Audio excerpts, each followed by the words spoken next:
প্রচেষ্টায় ছুঁয়েছেন এভারেস্টের চূড়া। পাহাড় জয়ের নেশায় আবারও পাড়ি দিচ্ছেন হৃদয়পুরের কৈলাসনগরের বছর 52 বাসিন্দা রমেশ রায়।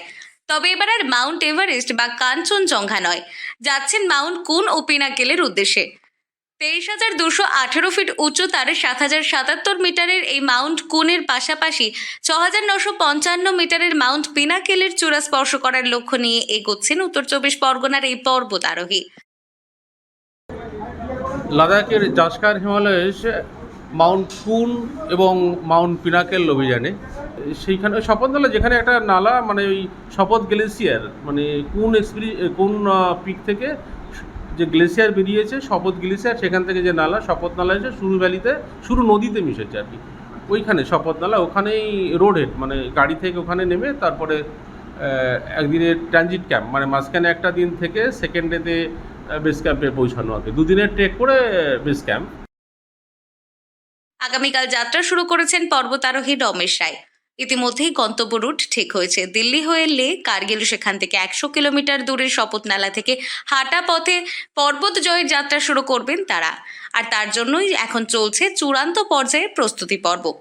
তার এই পর্বত জয়ে যাওয়ার আগে পর্বতারোহী রমেশ রায়কে বিশেষ সংবর্ধনা দিল বারাসাত ভেটারান স্পোর্টস ক্লাব।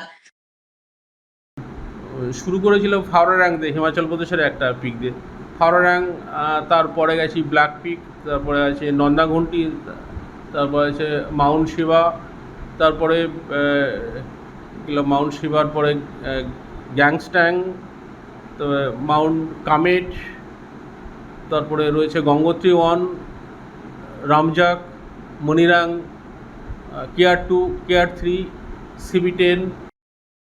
ষষ্ঠ শ্রেণীতে পড়ার সময় ভূগোল বইয়ের পাতায় বিভিন্ন পর্বতের বিষয়ে জানার পর থেকেই পর্বত আরোহণের চিন্তা মাথায় আসে তার। নিজের স্বপ্নকে ছুঁতে চাইতে মানসিকভাবে প্রস্তুতি নিতে শুরু করেন সেই থেকেই। 2002 সালে প্রথম হিমাচল প্রদেশের ফাওরারাং দিয়ে যাত্রা শুরু। এরপর 2005 সালে নন্দাঘুন্টি, 2006 সালে মাউন্ট শিবা, 2007 সালে মাউন্ট কমেট, 2010 সালে গঙ্গোত্রী 1, 2011-এ মনিরাং, 2015 সালে রামজাক সহ একাধিক পাহাড় জয়ের সাফল্য। থেমে না থেকে 2016 সালে আবারও ফের মাউন্ট এভারেস্ট অভিযানে যান তিনি এবং সেবার সফল হয়ে সর্বোচ্চ শৃঙ্গ স্পর্শ করে তার জীবনে পর্বত আরোহণের ক্ষেত্রে মাইল ফলক তৈরি করেন। এরপর 2019-এ পর্বত আরোহণের নানা বিপজ্জনক মুহূর্তের সাক্ষী থেকেও কাঞ্চনজঙ্ঘা জয় করেন এই পর্বত আরোহী। তবে সেবার যেন মৃত্যুর মুখ থেকে ফিরে আসতে হয়েছিল তাকে।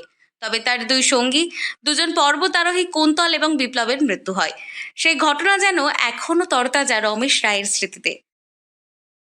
আসলে 2019-এ আমি একটা খুব বড় সমস্যার মধ্যে পড়েছিলাম আর কি, কাঞ্চনজঙ্ঘা অভিযানে গিয়ে প্রায় মানে অ্যাবাউট টু ডাই আর কি। আমার সামিটে পৌঁছানোর জাস্ট 4-5 মিটার ম্যাক্সিমাম থাকতে আমার ক্লাইম্ব বাকি থাকতে আমার অক্সিজেন সিলিন্ডার শেষ হয়ে গেছিলো এবং আমার সঙ্গের যে শেরপা ছিল, পার্সোনাল শেরপা যে থাকে, সে আমাকে ছেড়ে মানে মিডনাইটে ছেড়ে চলে গেছিলো।